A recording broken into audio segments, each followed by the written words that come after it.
Voilà, bonjour à tous. Bienvenue au webinaire du jour, deuxième webinaire sur Office Maker Staff avec mon collègue Fabrice. Bonjour tout le monde. On va aller dans la continuité du premier webinaire, c'est-à-dire la fiche employée avec cette fois-ci un cas impôt source qui devrait parler à beaucoup. Alors, vous voyez donc normalement mon écran et nous avons ici un employé employé à la source. Ce qu'on conseille d'afficher quand on a un employé qui est imposé à la source, c'est bien sûr d'afficher dans les colonnes du visu principal le code impôt source et le barème imposé à la source. On verra tout à l'heure ici que ceux-ci vont s'afficher lorsque je vais cocher l'employé en tant qu'imposé à la source. Donc, si on démarre, j'ai mon employé qui est de nationalité française, marié et qui habite à Genève.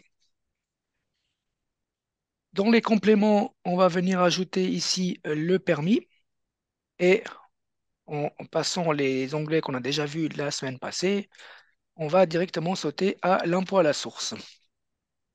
Donc on va cocher ici soumis impôt source. En faisant ça,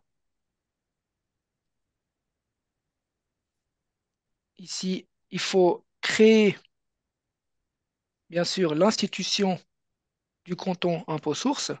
Ici, on va prendre impôt source Genève pour notre cas de figure, en mettant bien sûr le nom de l'institution, le code postal, en indiquant le numéro de client, c'est-à-dire le numéro DPI, numéro de référence, et la commission de gestion, et en cochant ici la case utiliser le certificat de salaire comme attestation quittance. Deuxième chose, deuxième opération à effectuer, c'est le téléchargement de la table impôt source du canton en question. Ici, on a ISGE 2024, donc pour rappel, on peut télécharger les tables impôt sources de tous les cantons depuis le site de la Confédération. Et vous avez ici la liste des cantons suisses que vous pouvez télécharger. Vous aurez donc un fichier qui s'appellera TAR l'année, donc ici 24, avec les initiales du canton. Et depuis les tables, vous pourrez télécharger ce qui ressemble à ça, avec les différents barèmes que vous pouvez sélectionner, ici par exemple le CRN, etc.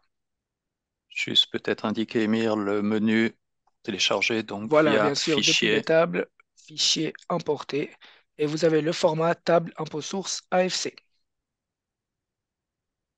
Et ensuite, il suffit d'aller chercher le fichier. Attention pour ceux qui sont sur Windows, il se peut qu'il faille dézipper le fichier. Sur Mac, il se dézippe automatiquement en fichier TXT. Quand vous le téléchargez sur Windows, ça se peut que ce soit un fichier zip. Il faut simplement faire clic droit, extraire, et ensuite, vous pouvez venir le télécharger. Donc, voilà pour les institutions et pour les tables. On retourne sur notre employé où on a coché imposé à la source. Cet employé-là, dans ce cas de figure, en admettant qu'il est venu ici en janvier,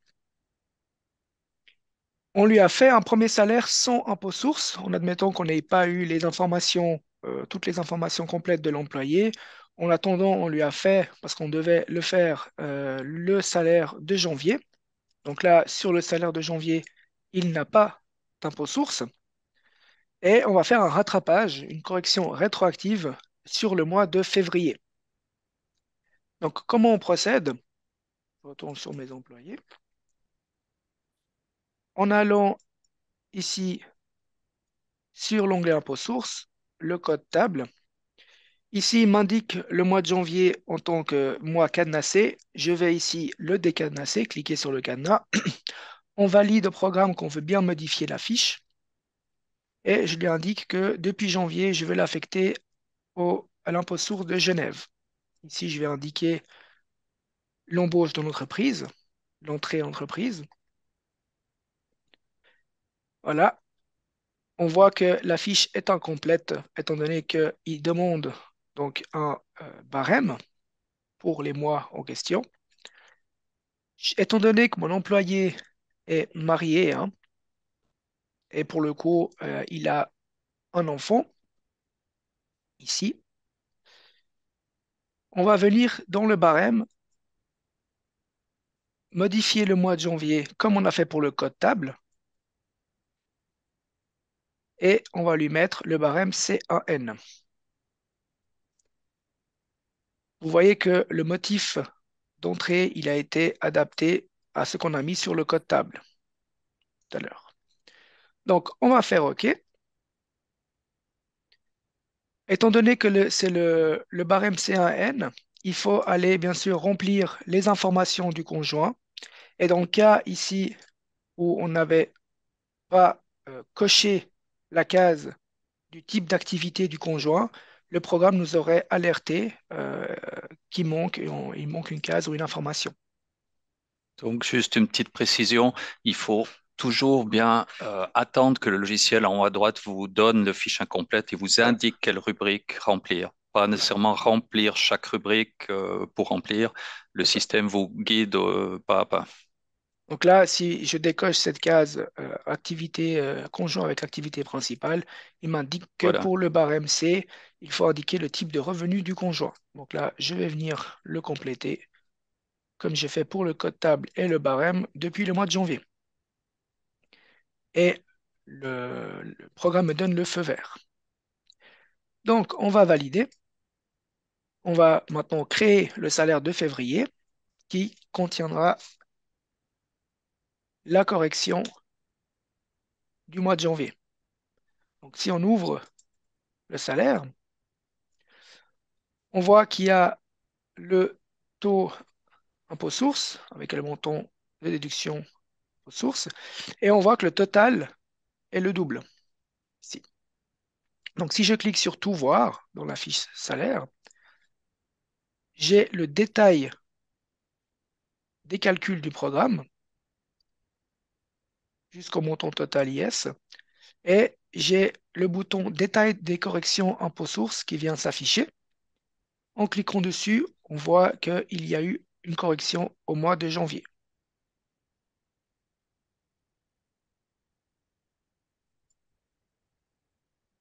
Donc, je vais valider ma fiche salaire, je vais la verrouiller.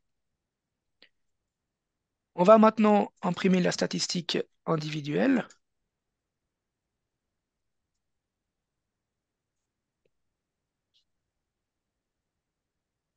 Là, je vais l'agrandir un petit peu pour que vous puissiez me voir.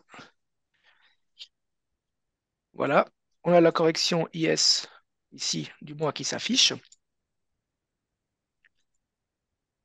Et enfin, reste à imprimer dans les décomptes SwissDec PDF la liste récapitulative impôt source. Ici, on va sélectionner le mois de février.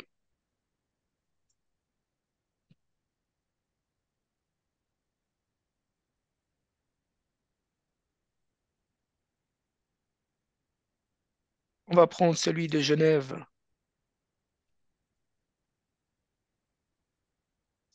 Voilà. Et dans les détails, on va venir voir que le programme indique sourcier avec correction.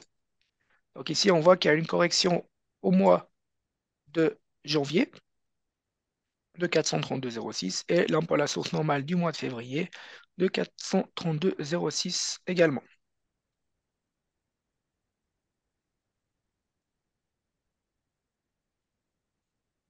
On va ensuite faire son salaire de clôture au mois de mars. Donc on va créer le salaire 25 mars, salaire de clôture.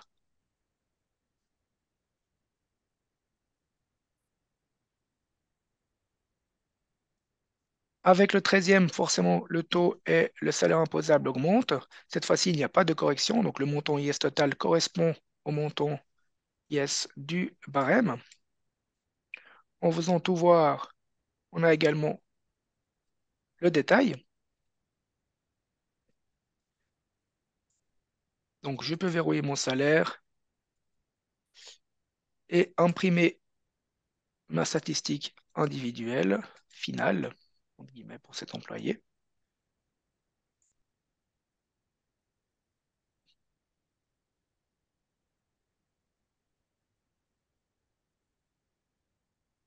Voilà.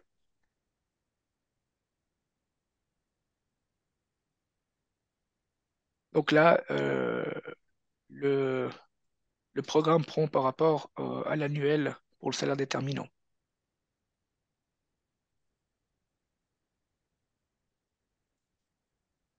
Et enfin, le décompte impôt source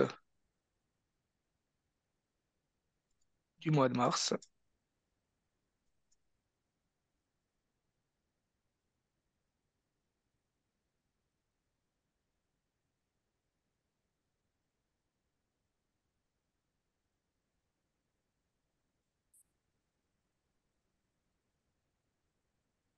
avec cette fois-ci l'indication sans correction. Donc là, simplement, il y a la ligne de l'impôt à la source du mois de mars. Il n'y a pas de détail pour quelconque correction, étant donné qu'il n'y en a pas. Concernant les méthodes de calcul, puisque bien entendu chaque cas de figure est différent, euh, si tu peux, Émile, retourner sur notre FAQ, donc depuis le logiciel, Alors, sous le bouton Aide, base de connaissances, vous tapez ici par exemple un salaire horaire, pour l'exemple. Vous allez trouver sur notre FAQ tout plein d'exemples qui sont alimentés de mois en mois pour des cas horaires ou pour des cas mensuels avec tous les réglages. Euh, Là, au niveau visuel, c'est peut-être un peu petit, donc vous pourrez aussi aller sur le site, pour mais ou agrandir, faire agrandir. Et puis, vous aurez vraiment toutes les explications pour chaque cas de figure, avec quelle rubrique, à quel endroit, et surtout les méthodes de calcul. Donc, si on remonte un peu plus haut, voilà, avec les méthodes de calcul pour les différents points. Étant donné que pour chaque impôt source, il y a de l'influence par rapport à si vous avez indiqué une date d'entrée d'une personne ou pas, les dates de sortie, euh, et tout ça est pris en compte lors des calculs. Donc, on pourrait faire une centaine de cas au niveau FAQ. On va en proposer quelques-unes régulièrement, un peu des cas spéciaux. Émir, si tu reviens peut-être juste au niveau des fiches de salaire de staff, bien sûr. au niveau des salaires, voilà, peut-être afficher, prenez l'habitude d'afficher la colonne des nombres de jours. C'est à cet endroit-là que vous allez pouvoir, dans les calculs, récupérer les jours comme dans les exemples des FAQ. Étant donné que si une personne était rentrée le 10 janvier, par exemple, ben, vous auriez les 20 ou 21 jours et non pas les 30 jours. Très calculé, exactement. Donc, le niveau des FAQ pour des exemples.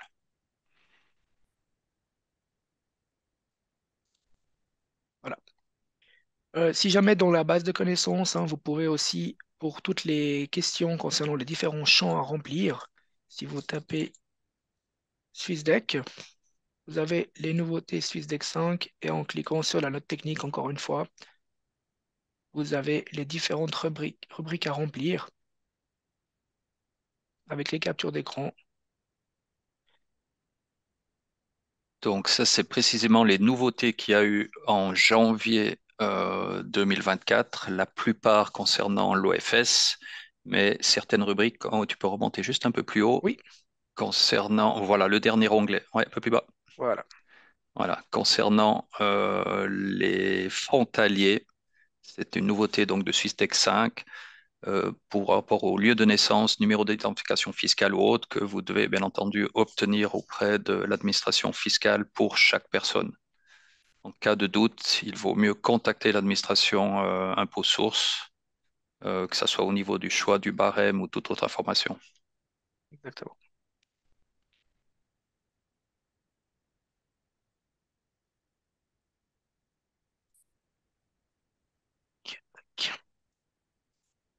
Pour les différents cas de figure, dans l'onglet impôt source, encore une fois, ici, Alors, Oui, si tu veux. Donc, comme déjà indiqué, quand on remplit une fiche employée soumis impôt source, c'est vraiment cette coche soumis impôt source qui va déclencher les contrôles en fonction que la personne est mariée, qu'elle a le barème C par exemple. On a vu que le système va vous forcer à remplir certains champs.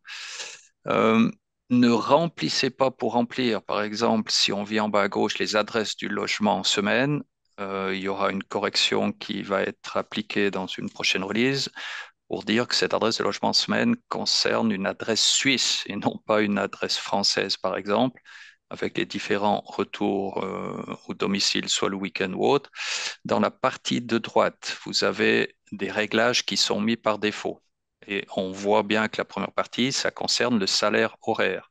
Donc, généralement, dans 99% des cas, la première rubrique versement mensuel sur oui, ça veut dire que la personne a un salaire en gros une fois par mois et non pas un salaire par jour, par semaine ou plusieurs fiches de salaire.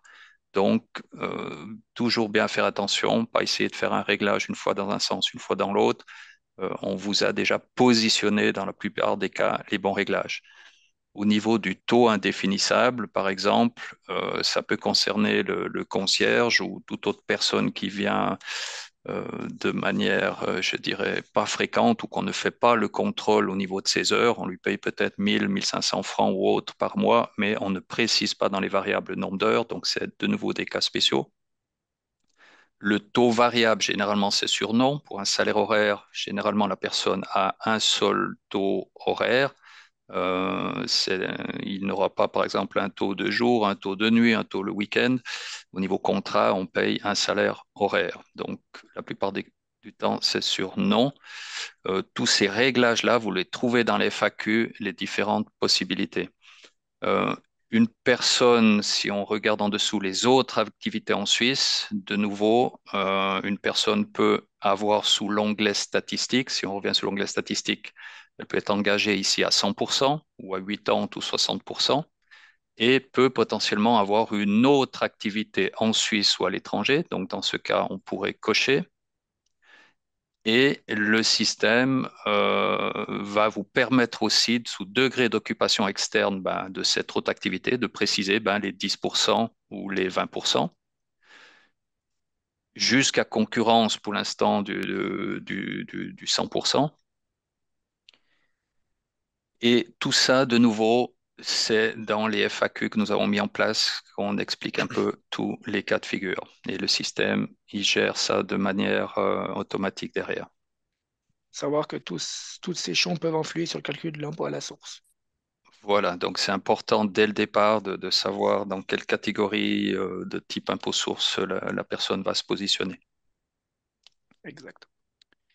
Alors, on va s'arrêter au niveau des impressions pour tout ce qui concerne l'impôt source, donc l'impression du décompte impôt source et de la statistique individuelle qu'on a imprimée tout à l'heure.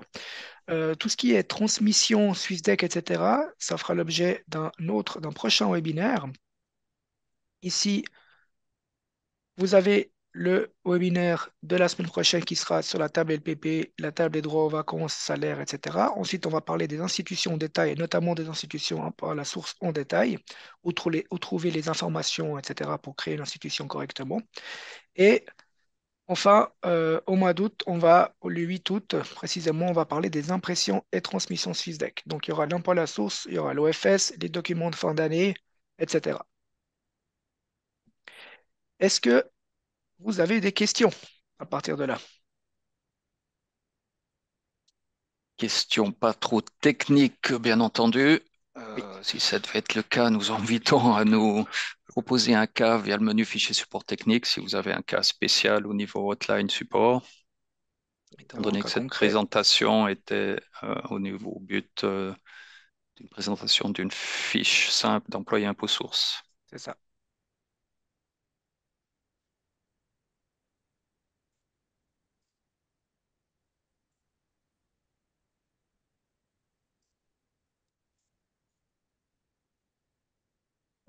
Attends un petit peu pour voir si quelqu'un nous pose une question.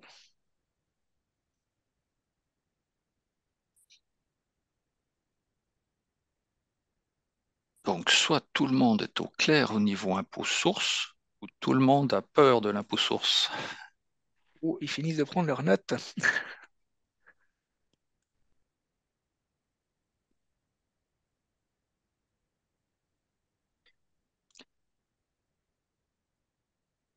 Alors, la présentation de la semaine dernière est en ligne depuis hier. Si jamais sur notre chaîne YouTube, en tapant Office Maker sur YouTube, vous pouvez retrouver notre chaîne, vous pouvez vous abonner, comme ça vous avez de l'information lorsque la dernière vidéo sort. Mais elle est disponible depuis hier, effectivement.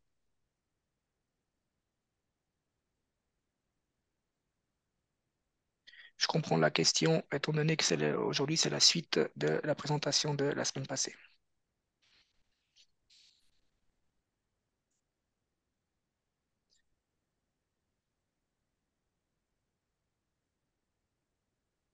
Alors, si pas d'autres questions,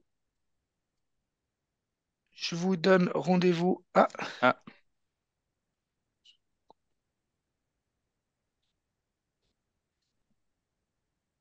alors, que faut-il faire lorsqu'il y a un changement en cours de mois au niveau du barème ayant déjà payé le salaire du mois? Donc, généralement, au niveau impôt source, si vous avez fait, comme dans le cas de figure là, potentiellement le salaire de mars avec un calcul, avec un taux, c'est toujours potentiellement sur le mois suivant. On va revenir en toute connaissance de manière rétroactive. Par exemple, dans ce cas de figure, on pourrait recasser, alors peut-être pas à cet endroit-là, fait juste annuler, le le barème, barème surtout, oui. voilà, parce que de nouveau, la personne vous a avisé trop tard et en plus, elle vous a pas donné le bon barème. Donc, vous pouvez là, si on clique sur modifier, dire ben, en avril, on revient et c'était pas le C1N et c'était le C0N, par exemple, parce que la personne, on va indiquer là une mutation, par exemple mutation déduction sur enfant, parce que potentiellement cette personne n'avait pas la charge de l'enfant, donc c'était pas le C1N mais le C0N. On valide et c'est toujours sur la prochaine fiche de salaire que le système va faire de manière rétroactive tous les calculs ben, depuis le mois de janvier ou depuis le mois sur lequel on a effectué une modification. Souvent, c'est le barème. Voilà.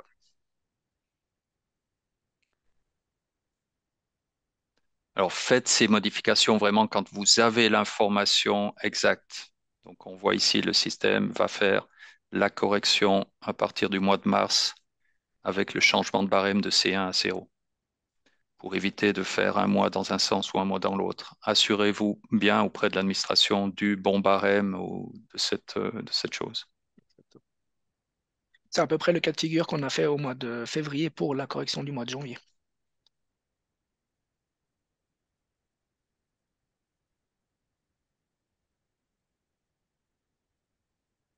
Voilà, donc merci à tous. Je vous donne rendez-vous la semaine prochaine. Encore une fois, qui portera sur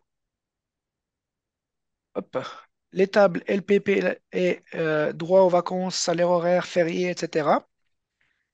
Donc, je vous invite à vous inscrire et à nous donner votre feedback. Merci à tous et à la semaine prochaine. Merci, bonne journée à tous.